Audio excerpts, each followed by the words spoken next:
Red किताब में है, जो लाल किताब है ना, इसमें प्रिडिक्शंस के साथ साथ रेमेडीज़ भी दी जाती हैं। हम वर्चुअल में कई चीज़ें बता देते हैं। जैसे एक और छोटी सी मैं आपको एग्जांपल देता हूँ। मेरे पास कोई आया, लेडी आई जी अपने हस्बैंड को लेकर। ये ना बहुत रिसेंट बात है, ये 3 महीने पहले की बात है। वो अपने हस्बैंड को लेके आई कि उसके हस्बैंड के पहले भी 3 4 5 रिफ्यूज़ल्स आ चुके थे। उन्होंने विजिटर वीज़े अप्लाई किए थे कनाडा के लिए और अमेरिका के लिए, पिछले 4 5 साल से लगे हुए थे भकाई करने के लिए, लेकिन उस रिफ्यूज़ल पे रिफ्यूज़ल रिफ्यूज़ल पे रिफ्यूज़ल उनको आ रहे थे। तो उनके डेवे में योग भी इतने स्ट्रॉन्ग नहीं थे।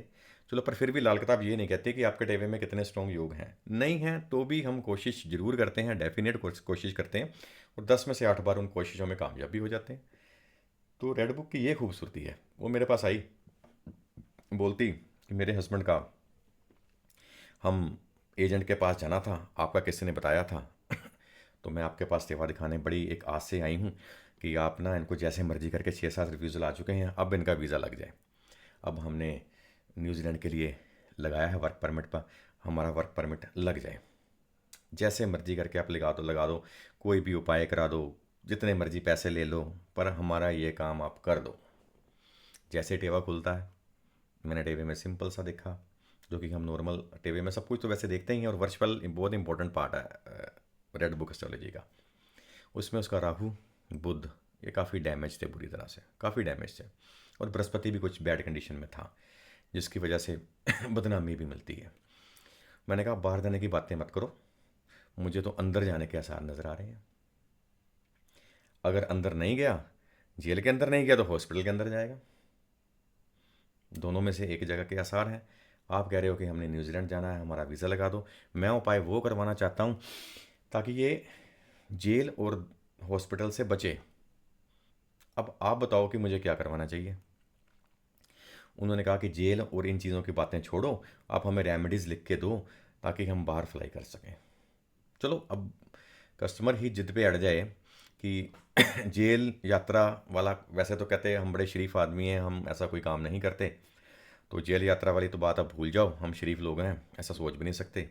और मेरे हस्बैंड किसी इन्वॉल्व भी नहीं किसी चीज़ों में। तो दूसरे नंबर पे उसने बोला कि दवा खाना वो देखी जाएगी, अगर बीमार होंगे तो तब के तब देखी जाएगी, हम दाखिल करवा देंगे, पर आप बाहर का हमारा काम बनवाओ। हम आज ही एजेंट के पास आए हैं, सीधा आपके पास आए, उसके बाद आप हमारे उपाय शुरू करवाओ। मैंने फिर उनको समझाया, लेकिन वो नहीं समझे। मैंने कहा ठीक है अभी, फिर ये 2 3 चीज़ें हैं, आपने इस डेट को शुरू कर देनी है, ये रेमेडीज़ आपने करनी है, बाकी जो मैंने बताया है उस चीज़ का थोड़ा ध्यान रखना फिर भी आपको चाहिए। चलो, पर्ची ली उन्होंने, मेरा थैंक्स किया, मैंने उनका थैंक्स किया, वो चले गए। तीसरे दिन वो लेडी अपनी सास को लेकर मेरे पास आ गई। लेडी की आंखों में भी मोटे मोटे आंसू, और उसकी सास, जैसे जो जो उसका हस्बैंड था, उसके मदर के भी आंखों में मोटे मोटे आंसू। मैंने कहा बहन जी क्या हुआ, आप अभी 3 दिन पहले तो मेरे पास आए थे, और सामान भी आप ले गए हैं, तो आप शुरू करें उपाय जो आपको बताए थे। कहती नहीं भैया, पंडित जी बहुत परेशान है। मैंने कहा क्या हो गया, अभी अभी तो 3 दिन पुरानी बात है, परेशान क्यों आप। वो कहती ऐसा ऐसा है, रात को घर गए, सो गए, सुबह उठे, मैं मेरा बच्चा, उस दिन संडे था, जैसे सैटरडे मेरे पास आए, संडे था तो बच्चे को वो ले गए नाई के पास कटिंग कराने के लिए। उसका हस्बैंड अपने बेटे को ले गया नाई के पास कटिंग करवाने के लिए। ठीक है, कटर बार्बर के पास बैठे, और उस बार्बर ने क्या किया, कटिंग की। उसके बाद जब हम साफ़ करते हैं, क्लीन करते हैं सेफ्टी से, ब्लेड से, तो उसने ना किसी और का ब्लेड उसके बेटे को लगा दिया। तो उसका हस्बैंड भड़क गया, और बात भड़कने वाली थी भी, कि ऐसे किसी का ब्लेड आप किसी को कैसे लगा सकते हो, ये छोटी सी मिस्टेक देखो, मतलब कहाँ की बात कहाँ तक। उसने उसके मालिक के ना 2 3 चपेड़ें लगा दी, जो कि जायज़ भी मुझे उस समय लगी, क्योंकि देखो एक ब्लेड आप बच्चे को लगा रहे हो, किसी ABCD का यूज़ किया हुआ, तो ये तो आपको पता ही है आजकल क्या क्या बीमारी हैं। अगर कुछ ऐसा वैसा हो जाए तो who will be the responsible man, कौन जिम्मेवार है फिर इस बात का। तो वहाँ उसका सैलून में लड़ाई हो गई। जो बार्बर था, उसका जो भाई था वो पुलिस में था। उसने अपने भाई को फ़ोन किया कि ऐसे ऐसे एक आदमी ने हल्ला कर दिया, वहाँ पे तोड़पन हो गई, थोड़ा क्लेश पड़ गया, तो उसको इमीडिएटली थाने जाना पड़ा। अब बार्बर ने अपनी गलती तो मानी नहीं, उन्होंने कहा हमने ब्लेड चेंज किया था। वो बोलते कैमरे रिकॉर्ड थे, बताओ। अब जिसका भाई ही ऐसा सिस्टम में है तो वो फिर मैनिपुलेशन तो थोड़ी बहुत कर ही लेता ना।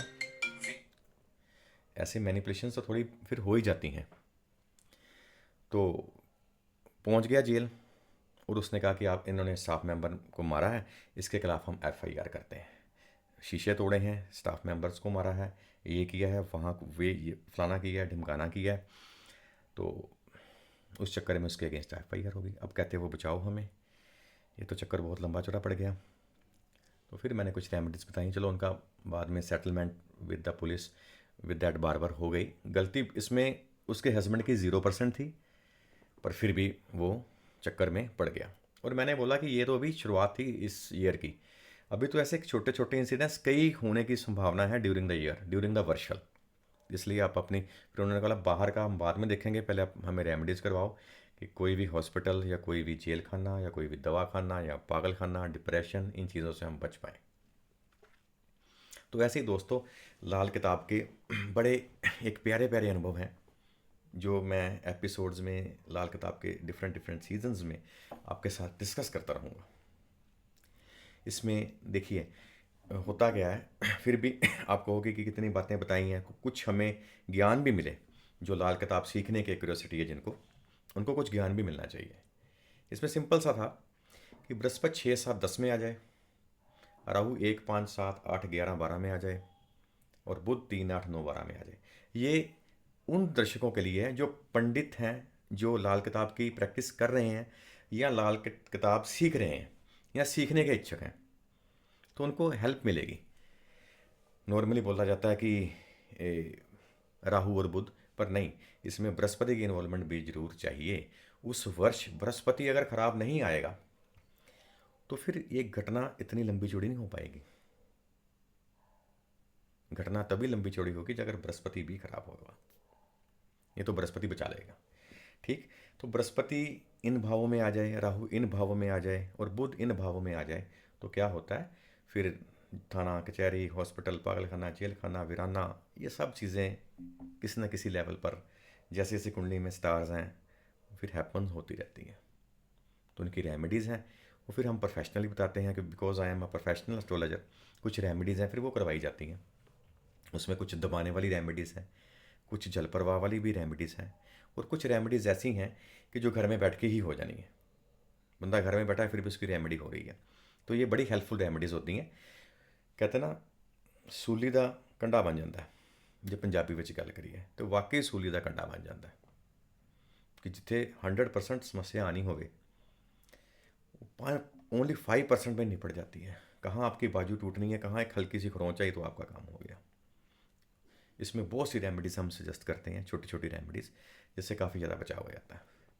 तो इसलिए दोस्तों, आज के एपिसोड में यहीं ख़त्म करता हूँ और इस शुभ कामना से अभी समाप्त करता हूँ कि आपको मेरे अनुभवों से फ़ायदा मिला होगा और आगे भी मिलता रहेगा, और लाल किताब को हम नई ऊंचाइयों तक सारे मिलकर लेके चलें और घर घर लाल किताब के बेनिफिट्स पहुँचाएँ। लाल किताब की जो मैं तो ये कहूँगा कि मोती भी बहुत छोटा वर्ड है, ये मोती से भी बड़ा हीरा जवाहरात लाल किताब में जो बिखरे हुए हैं, उनको हम समेटें और अपनी ज़िंदगी को बेहतरीन बनाएं। जय श्री राम, जय माता दी, जय पंडित रूपलाल जी, जय श्री राम, जय माता।